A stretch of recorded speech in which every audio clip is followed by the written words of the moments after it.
For anyone struggling with perseverance and endurance, let me tell you one big tip that a lot of believers have really taken to heart. If you think about doing anything in life, you have to get through something, even if it's difficult. Whether you're running a marathon and it's physical endurance, or mentally you have to really work hard to continue going without quitting. All of these things amount to an internal wrestling for which you're not a quitter. And if you think about Jesus in the 40-day period in the desert, he wasn't like training for it, right? In the sense of, oh, we're going to do 10 days and then 15 days and we're going to just build up to it. The act of fasting in and of itself wasn't like the end goal. And sure, he fasted probably during Jewish holidays and things like that. But what's most intriguing about him persevering through all of that is that prior to this, he was baptized by the Holy Spirit. He was getting help externally. And then the Bible talks about how after all of the temptation happened, that angels came and ministered to him. And so yes, Jesus can probably do whatever he wants and he has this perseverance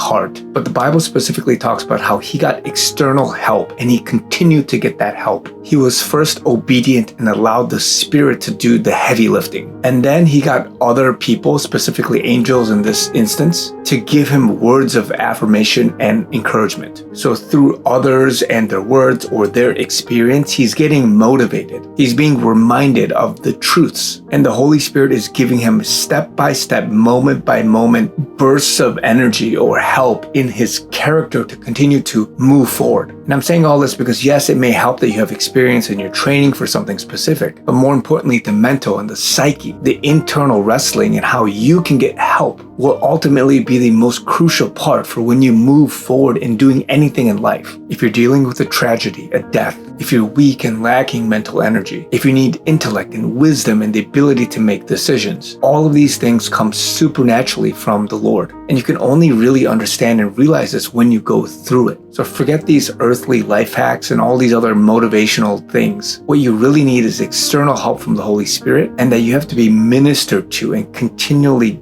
fed on a moment by moment basis as you get through your task. Whether it's a community, whether it's reading the word or listening to others like this, that will give you a pick-me-up as you continue to move forward. I know it's hard objectively, but it's easier than you think when you get help from the Lord. So be obedient and let him do all the work on your behalf and you will get through this. So be blessed, be encouraged, and go out there and persevere and endure. Guys, you guys know I'm doing a 40-day inspiration series. Would love your engagement and your support and prayer, fundraising. All the information is down below in the link.